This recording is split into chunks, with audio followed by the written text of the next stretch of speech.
प्रिया जैन, राजीव जैन, बिट्टू, ज्योति जैन, भूपेंद्र जैन, रचिल जैन, सुनील जैन, शिल्पा जैन, पंकज जैन, वंदना जैन, प्रियांश जैन, श्रियांश जैन, प्रियल जैन, अंशित जैन, अविरल जैन, विधि Jain, Arnav Jain, Riddhi Jain, F1U 114-115 Pitampura. Shri Arun Jain, Shrimati Rekha Jain, DU 28 Pitampura. Shri Suresh Chand Jain, Shrimati Shanti Devi Jain, Shri Sanjay Jain, Shrimati सपना Jain, Shri Naresh Jain, Shrimati Meenu Jain, Namit Jain, Paras Jain, DU 97 Pitampura. Shri Rajesh Jain चावल वाले, श्रीमती पुष्पा जैन, श्री अनुज जैन, श्रीमती तमन्ना जैन, श्री अमन जैन, श्रीमती मेघा जैन, FD 29 पीतमपुरा।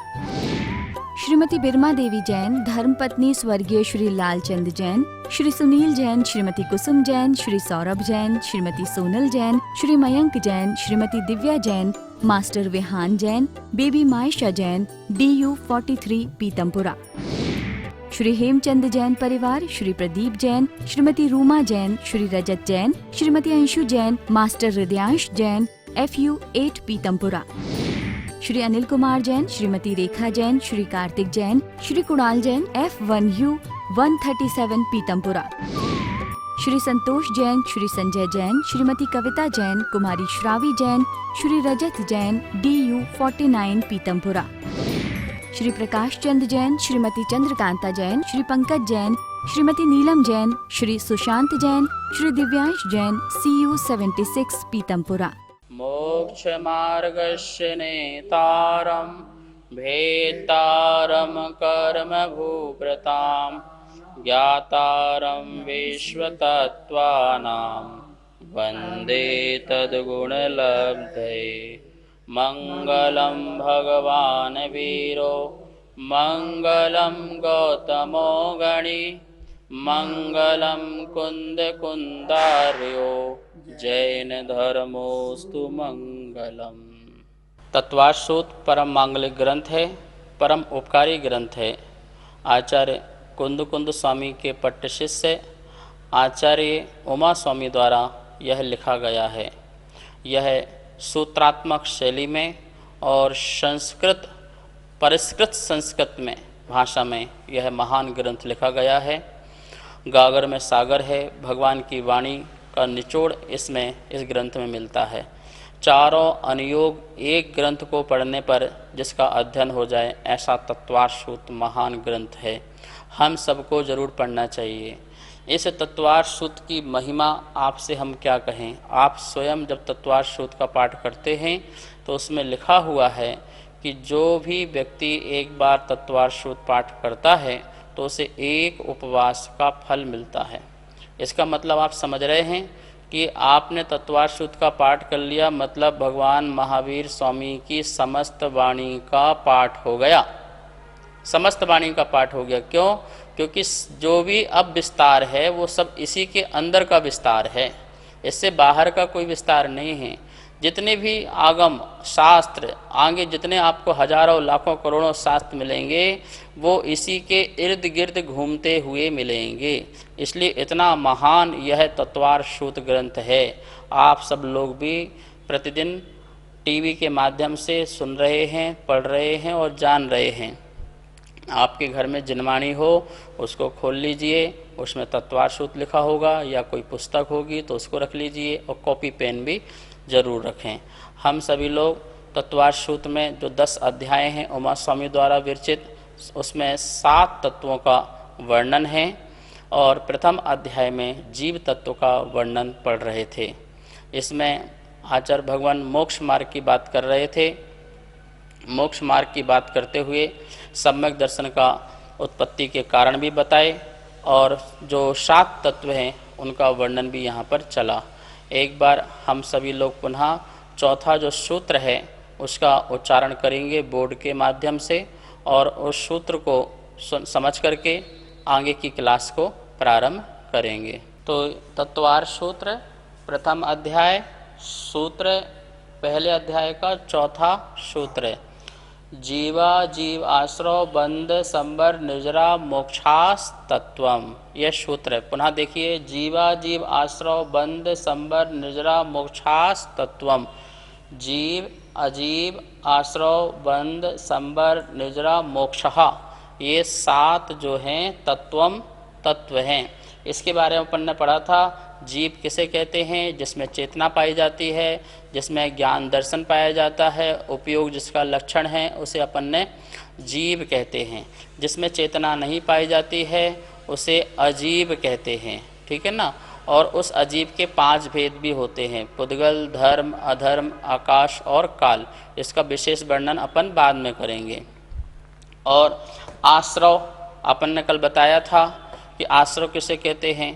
तो आश्रव भी 2 प्रकार के बताए थे, कर्मों के आने के द्वार को आश्रव, और जिस आत्मा के परिणाम से आते हैं उसे भी आश्रव।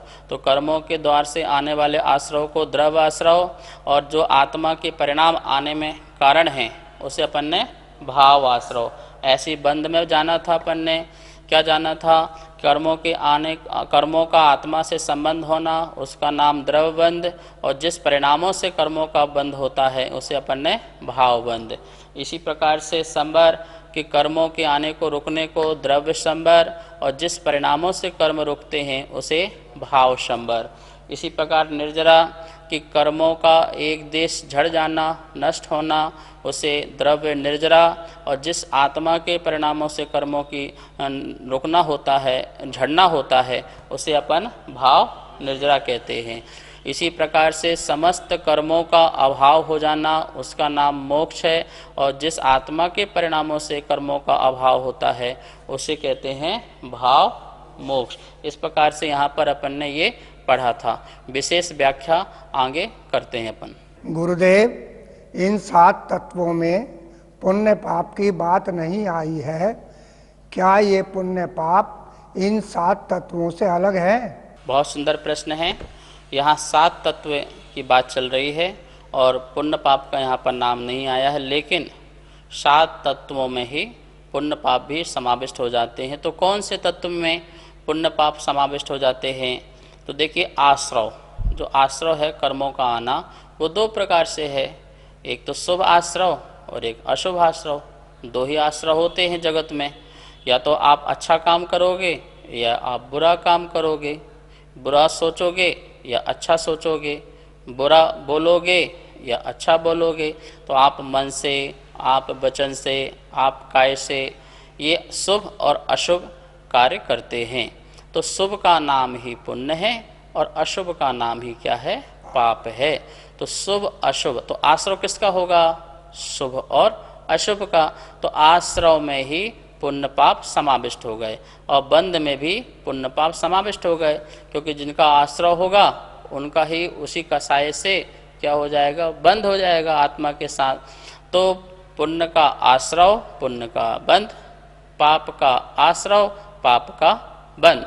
तो जीव जो है अजीब आदि वस्तुओं के माध्यम से उनमें राग देश के परिणाम करता है, तीव्र परिणाम करता है तो पाप का आश्रय होता है, मंद रूप परिणाम करता है तो पुण्य का आश्रय होता है। ये तो पुण्य पाप की परिभाषाएं हुई। और आश्रय और बंध में जो है वह इन दोनों तत्वों को भी समावित कर लिया जाता है। यदि अपन इनको अलग से जोड़ देते हैं तो ये फिर तत्व न बोल करके इनको पदार्थ कहते हैं। तत्व अलग है और पदार्थ अलग है। पदार्थ की व्याख्या बिल्कुल अलग है, क्योंकि वो पर्याय की अपेक्षा है। यहाँ तत्व की बात चल रही है जो जीव का स्वभाव है, तो उसकी बात चल रही है। तत्व भाव की बात चल रही है, जो भाव, जीव का भाव, अजीब का भाव, आश्रव का भाव, बंध का भाव। तो पदार्थ में भाव की बात नहीं, पदार्थ में पर्याय की बात चलेगी, तो वो बात अलग होगी। लेकिन आश्रव और बंध में भी पुण्य और पाप का समाविष्ट हो जाता है, इसलिए यहाँ पर पुण्य पाप को अलग से बताने की आवश्यकता नहीं पड़ी। गुरुदेव नमस्तु। इन 7 तत्वों का क्रम इसी तरह क्यों बताया? बहुत सुंदर प्रश्न है कि जब हम बचपन से ही पढ़ते आ रहे हैं, जीव, फिर अजीब, फिर आश्रव, फिर बंध, फिर संबर, निर्जरा और मोक्ष। बचपन में तो हमने ये क्वेश्चन किया ही नहीं। जो पाठशाला में पढ़ाया, पढ़ करके रट लिया, याद कर लिया, और गुरुजी ने पूछा, हाथ उठाया, बताया, इनाम मिली और खुश हो गए, बस इतना ही नाता था। तो बचपन की बात तो समझ में आ गई, लेकिन बड़ों में भी हमें यही रहे कि बस हमने याद कर लिया, रट लिया, सुना दिया, समझ लिया, तो ऐसा नहीं। इनका क्रम है। ये क्रम क्यों रखा गया है? देखिए, जीव को सबसे पहले क्यों रखा गया है कि मोक्ष किसको मिलेगा? जीव को। जो आत्मा को शुद्ध अवस्था प्राप्त होना वो किसको मिलेगा? तो सर्वोपरि तो जीव है, क्योंकि जीव ही नहीं है तो संसार में कुछ चीज़ की बात ही नहीं होगी। आप कल्पना कीजिए, पूरे संसार में जीव एक भी ना हो तो इस अजीब को कौन पूछने वाला? इस अजीब को हमारा क्या लेना देना हमारा फिर? तो सबसे महत्वपूर्ण कोई तत्व है तो सबसे महत्वपूर्ण तत्व कौन है? जीव। वो भी मैं जीव, मैं जो आत्मा हूँ वो सबसे महत्वपूर्ण है।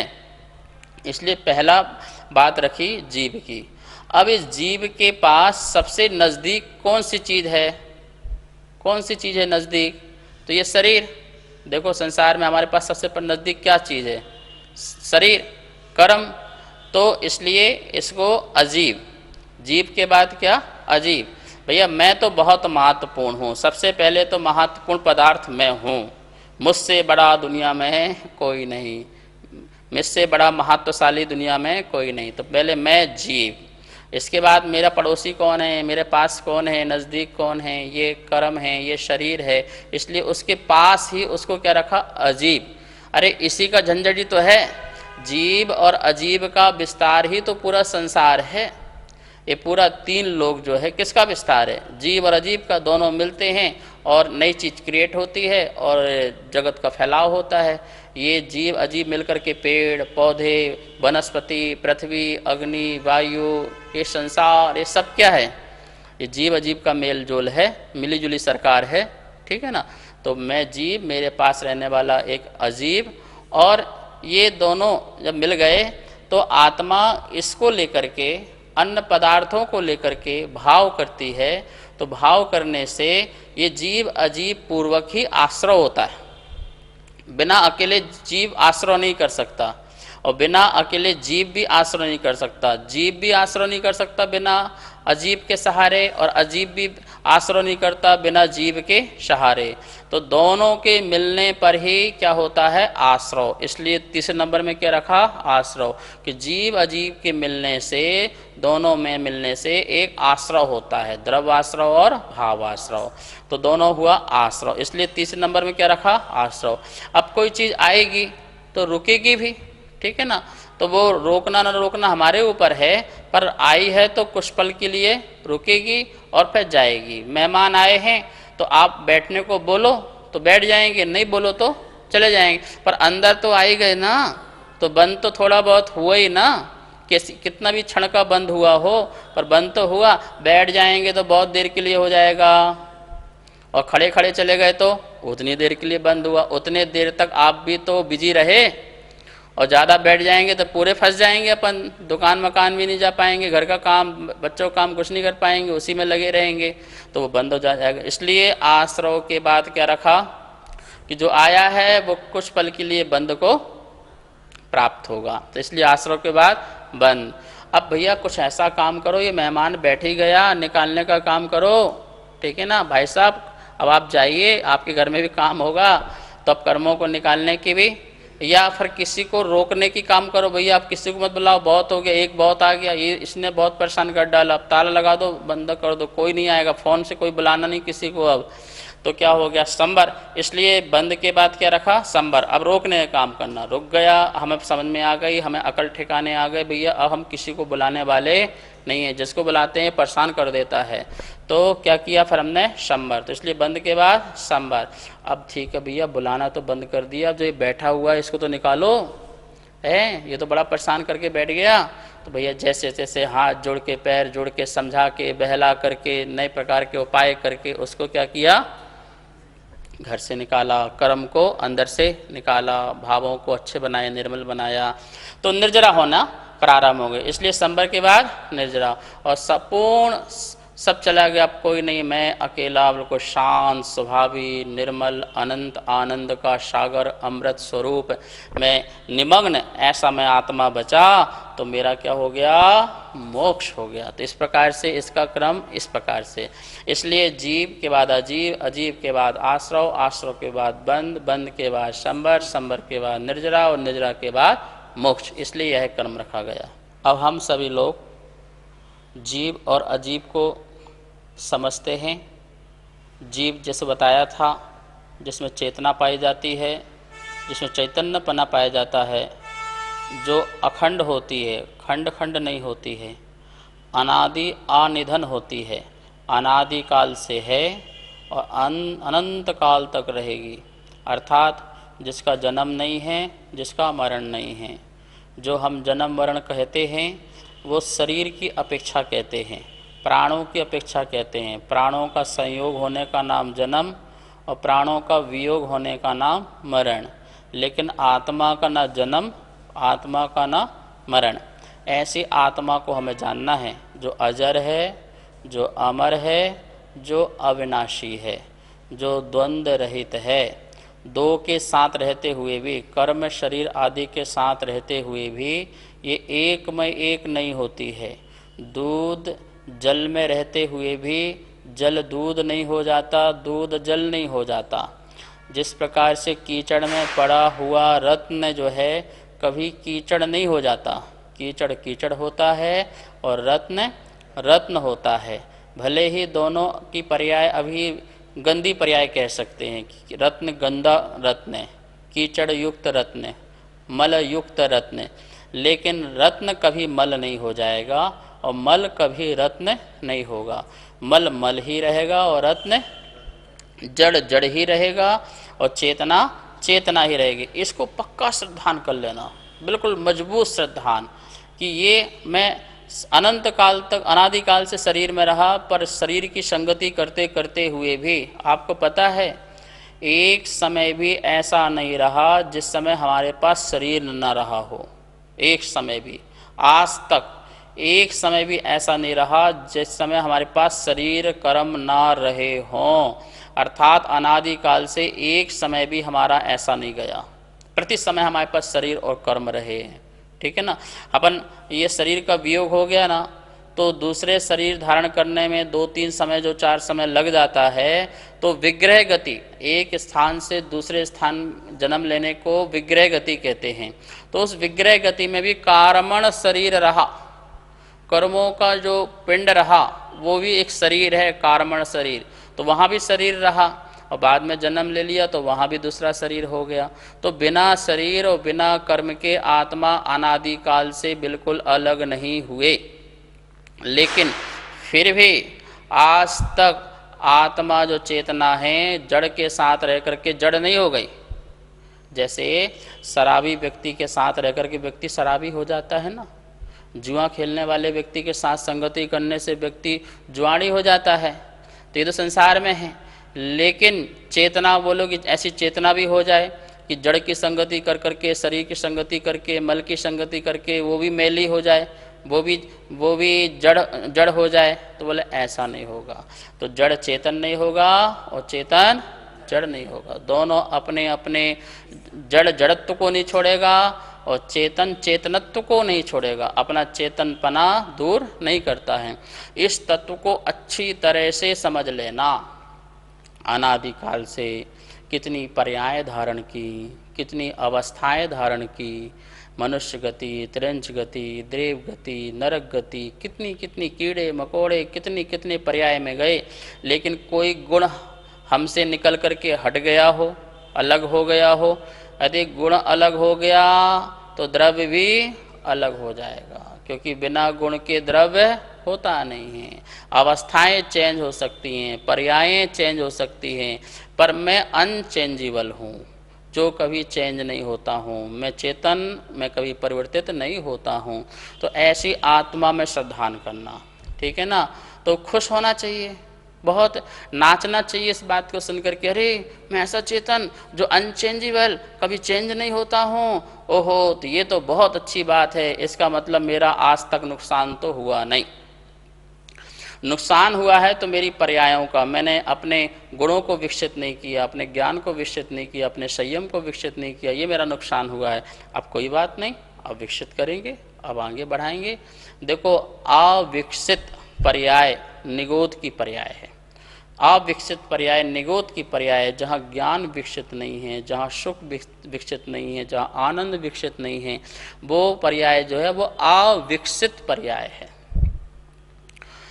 और 2 इंद्रिय, 3 इंद्रिय, 4 इंद्रिय आदि जो पर्याय असंगी अवस्था की जो पर्याय है, वो पर्याय अर्ध विकसित पर्याय है। कौन सी है? विकसित है पर पूर्ण विकसित नहीं है, अर्ध विकसित है, ठीक है ना।